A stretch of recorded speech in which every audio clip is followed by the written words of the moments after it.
तो हेलो बच्चों, तो कोलिगेटिव प्रॉपर्टीज़ हम डिस्कस कर रहे थे।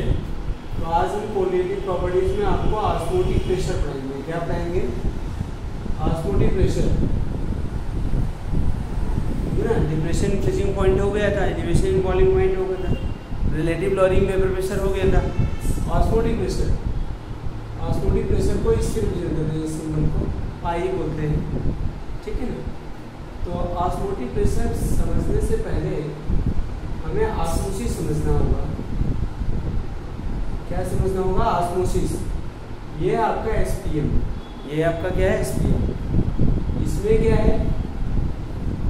इधर आपका सॉल्वेंट है और इधर क्या लिया हमने? सॉल्यूशन लिया। क्या लिया? इधर सॉल्यूशन लिया। अब क्या होता है? After some times, after some times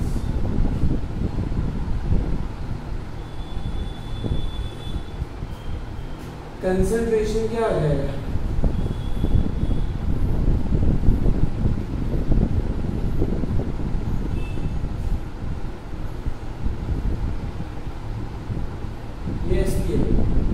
इसका कंसंट्रेशन क्या हो जाएगा? मतलब इसकी क्वांटिटी, सॉल्वेंट की क्वांटिटी इधर कम हो जाएगी। इसका मतलब क्या हुआ? सॉल्वेंट का मूवमेंट हुआ ना।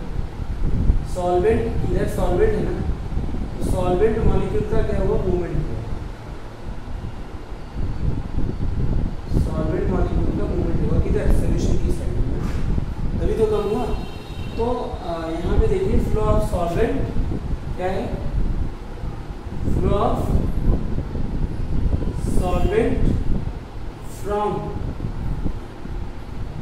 solvent from lower concentration to higher concentration through SPM। Through क्या होगा? थ्रू SPM और ऑस्मोसिस। उसे क्या कहते हैं? अभी सॉल्वेंट क्या है? सॉल्वेंट लोअर कंसंट्रेशन पर, किस पर है? लोअर कंसंट्रेशन पर। और सॉल्यूशन क्या है? हायर कंसंट्रेशन पर। ये किस पर है? Higher concentration. लोअर पर, एक हायर पर। तो सॉल्वेंट का फ्लो कहाँ से होता है? लोअर से हायर के थ्रू। किसके थ्रू? लोअर से हायर थ्रू। किससे? एसपीएम। किसके थ्रू? एसपीएम। इस फिनोमेना को क्या बोलते हैं? Osmotic pressure. क्या बोलते हैं? ऑस्मोटिक प्रेशर, ठीक है ना। यहाँ पे सॉल्यूशन के साइड में हायर कंसंट्रेशन, यहाँ क्या है? लोअर है। तो सॉल्वेंट का फ्लो कहाँ हो रहा है? लोअर से हायर की तरफ हो रहा है, ठीक है ना। जब फ्लो किसका होता है? लोअर से हायर की तरफ होता है, तो उसे क्या बोलते हैं? ऑस्मोसिस बोलते हैं। इस फिनोमेना को क्या बोलते हैं? The flow of solvent from lower concentration to higher concentration through SPM called osmosis. Osmosis, उसे क्या बोलते हैं? ऑस्मोसिस। और लेकिन हमें क्या पढ़ना है? ऑस्मोटिक प्रेशर पढ़ना है। क्या पढ़ना है? Osmotic pressure. अब सॉल्वेंट का फ्लो नेचुरली हो रहा है, अपने आप हो रहा है। यहाँ को कोई फैक्टर नहीं लगा था, अपने आप हो रहा है। फ्लो ऑफ सॉल्वेंट लोअर से हायर अपने आप हो रहा है। अब इधर अगर देखें, अब इधर देखें, ठीक है। सॉल्वेंट का फ्लो हो रहा है, इधर से इधर हो रहा है। इधर हम प्रेशर लगाते हैं, पिस्टन के थ्रू क्या लगाते हैं? प्रेशर लगाते हैं, पिस्टन लगाते हैं। इतना प्रेशर लगाएंगे कि सॉल्वेंट का मूवमेंट क्या हो जाए? रुक जाए। वही क्या होगा? ऑस्मोटिक प्रेशर होता है। द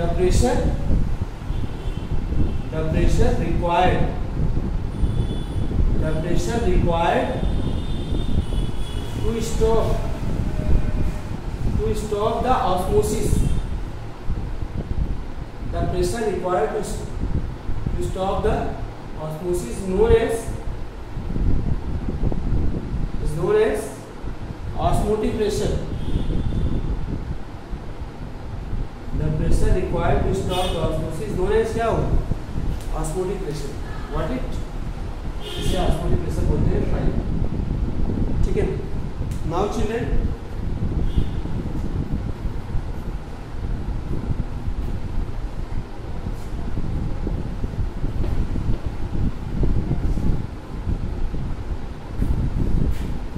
ऑस्मोटिक प्रेशर की डेफिनेशन हो गई, तो उसको आप पॉज करके डेफिनेशन को लिख लेना, लर्न कर लेना, और मेरे वीडियो को प्लीज़ शेयर करें, सब्सक्राइब करें जरूर से जरूर। ठीक है ना। अच्छा, अब ये जो है पढ़ाते हैं हम आपको ऑस्मोटिक प्रेशर। तो calculation of molar mass from osmotic pressure, क्या बेटा? Calculation of molar mass of solute osmotic pressure से भी हम मोलर मास क्या कर सकते हैं, कैलकुलेट कर सकते हैं। कैसे? ये for very dilute solution, for very, क्योंकि कोलगेटिव प्रॉपर्टीज डाइल्यूट सोल्यूशन के लिए एप्लीकेबल होता है। ठीक है ना। डाइल्यूट सोल्यूशन मतलब गैसीय सोल्यूशन, ये मान लो dilute solution consider as the गैसीय solution. For very dilute solution, for very dilute solution osmotic pressure, क्या है? Osmotic pressure pi directly proportional two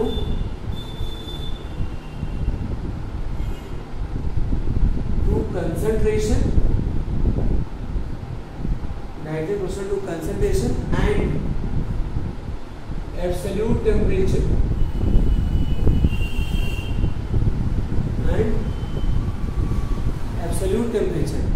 means जैसे देखो बेटा पाई डायरेक्टली प्रोपोर्शनल किसके होगा? सी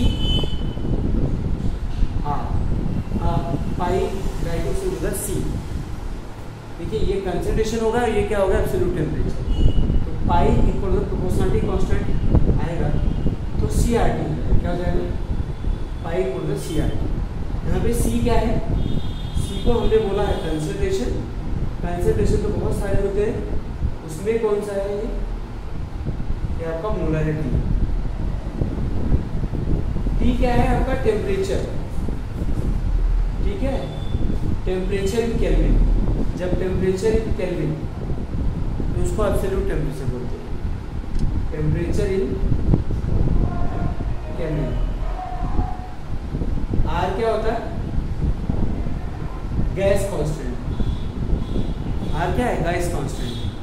ये सोल्यूशन है तो गैस कांस्टेंट। अभी मैंने कहा था very dilute solution behave like the gas constant. ये क्या होगा? 8.314। ठीक है, यहाँ पे आर की वैल्यू होगी 0.082 ATM litre kelvin inverse mole inverse. फिर क्या होगा? 0.082 bar litre kelvin inverse mole inverse. R जो होता है आपका गैस कांस्टेंट। ठीक है, आर क्या होता है? Gas constant. High osmotic pressure. अच्छा, ये क्या था आपका? कंसंट्रेशन मतलब मोलरिटी थी। सी के इसके इक्वल होगा बताओ? W P into 1000 upon M B into क्या हो जाएगा? बी। तो पाई इक्वल होगा किसके हो जाएगा?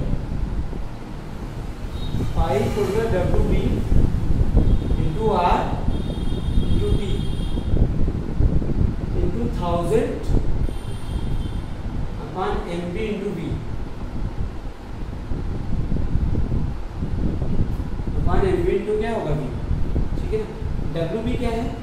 वही डब्ल्यू बी क्या है? मास ऑफ सॉल्यूट गिवन मास जो दिया रहता है। हाँ, और एम बी क्या है आपका? Molar mass of solute, molar mass of solute. ठीक है ना। वी क्या है? Volume of solution in ml, volume of solution in ml. और टी आपको मैंने बताया टेम्परेचर है, R gas constant. Osmotic pressure हमें मोलर मास निकालना है, एमबी को क्या करें? उधर ले जाएं, तो क्या होगा बताओ? W B into R into B into 1000 अगर अगर वॉल्यूम लीटर में होगा ना तो 1000 नहीं लगाना आपको, ध्यान रखिएगा। तो पाई इंटू क्या होगा भी, पाई इंटू क्या होगा भी, ठीक है। तो याद रखिएगा, इसको रफ करें।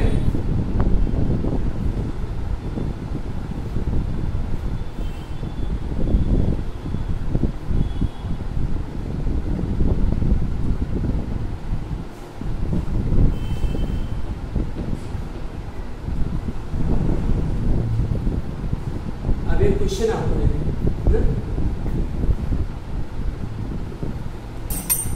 क्वेश्चन देते हैं आपको इस पे ऑस्मोटिक प्रेशर पे मोलर मास फाइंड करने के लिए। तो जैसे हमने कहा यहाँ पे 20 gram of protein, 20 gram of protein dissolve in water to form 500 ml solution. To form या to prepare लिखो, dissolve in water to prepare 500 ml solution, 500 ml solution at 27 degree Celsius. At क्या होगा 27 degree Celsius. Calculate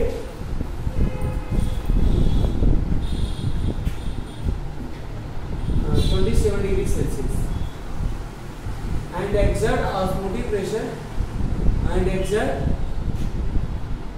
osmotic pressure of osmotic pressure of 1.08 atm. Calculate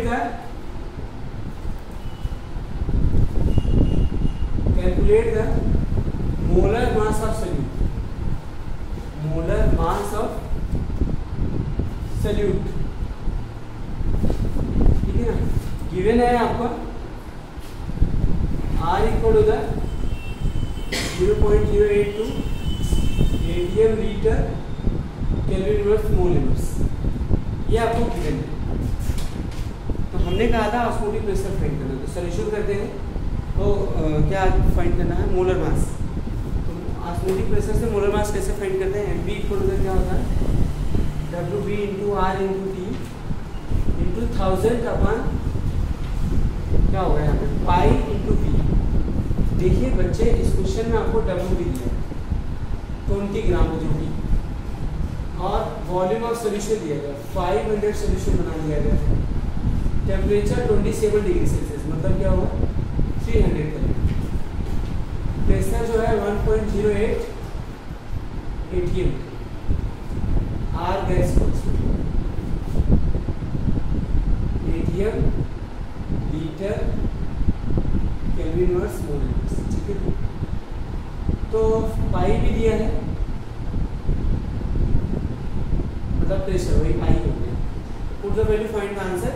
यहाँ पे W भी क्या है 20 into are 0.082, T कितना है 300 इंटू क्या होगा 1000 अपन पाई 1.08 इंटू 500, इससे कट गया ये 2 आ गया,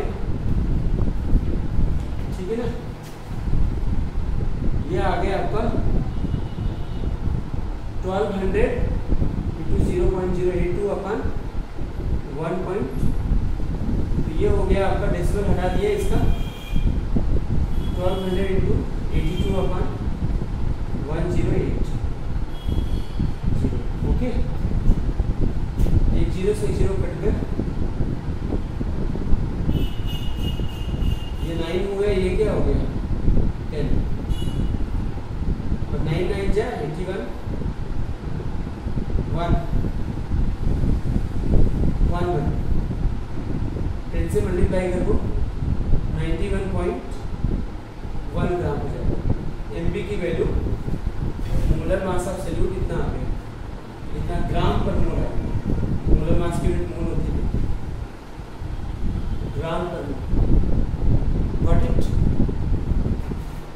आया नहीं आया? ग्राम पर मोल। ओके बेटा,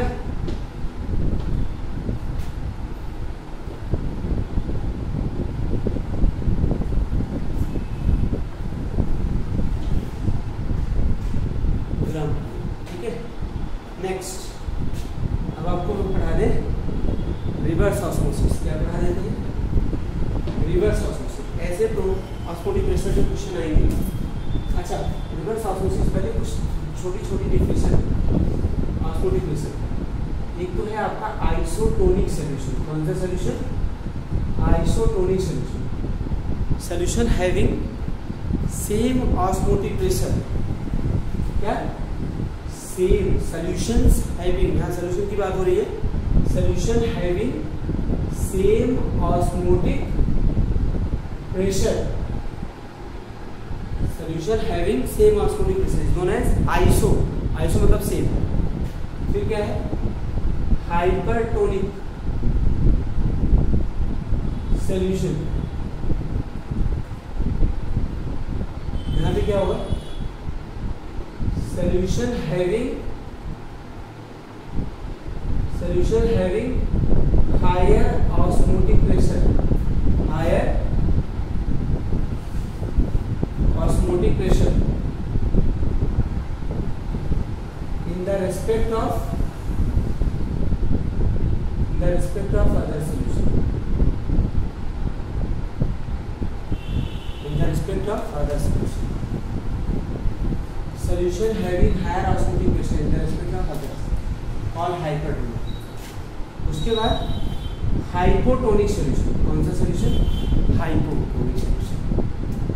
हाइपोटोनिक सॉल्यूशन ये क्या होता है? Solution having laser osmotic pressure. Solution having laser osmotic pressure in the respect of other solution is known as hypotonic solution. इसे क्या बोलते हैं? Hypotonic solution. Got it?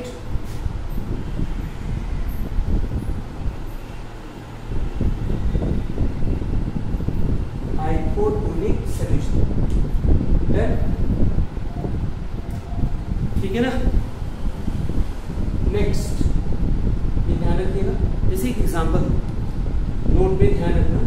Concentration of RBC आप 0.9% by mass.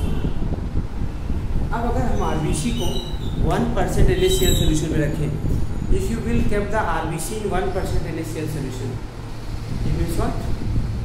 Flow of the solvent takes place from lower concentration, मतलब RBC to the solution. मैंने कहा if RBC kept in the 1% NaCl solution by mass, it means what? RBC kept in the concentration of higher concentration solution. You can say that hypertonic solution. The solvent of RBC means water of RBC comes out into the solution and RBC will be shrink. RBC क्या हो जाएगा? shrink हो जाएगा।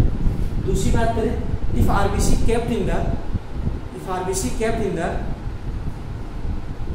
solution having concentration 0.9% by mass, 0.9% by mass, तो RBC will be swell up. This situation is called edema. इसको क्या बोलते हैं? edema बोलते हैं, ठीक है ना। swell up हो जाता है। और जब shrink होती है तो क्या हो जाता है? प्लाज्मोलाइसिस। क्या होता है? प्लाज्मोलाइसिस। एक छोटा सा टॉपिक और है, रिवर्स ऑस्मोसिस। क्या है? Reverse osmosis. Reverse osmosis. Reverse osmosis means RO.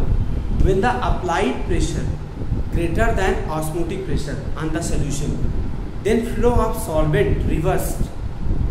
Means flow of solvent will take place from higher concentration to lower concentration.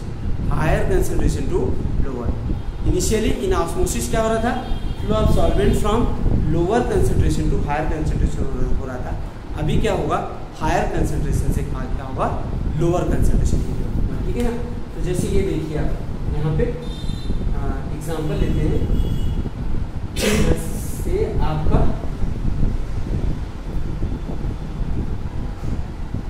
Pure water है इधर, तो प्योर वाटर है, और इधर क्या है, सी वाटर है,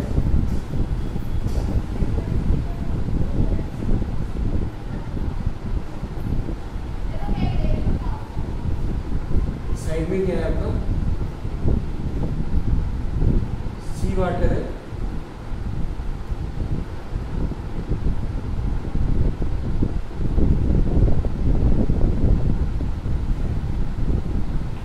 इधर सी वाटर है, इधर प्रेशर लगा है। If applied pressure greater then क्या होगा, ऑस्मोटिक प्रेशर, तो इधर से सॉल्वेंट निकल के इधर से आएगा, जो आपके आरओ में होता है वाटर। इसको एग्जांपल क्या है, desalination of sea water, desalination of sea water. Okay, तो ध्यान रखना, when applied pressure greater than osmotic pressure, तो flow of solvent from higher concentration to lower concentration, this phenomena is called reverse osmosis. और example this phenomena here desalination of sea water, this is the scheme. ये आपका क्या है, ठीक है बच्चों, please like subscribe share ज़रूर करें और वीडियो को पूरा देखें। अगली वीडियो को समझने के लिए पिछला वीडियो जरूर देखें। Thank you very much.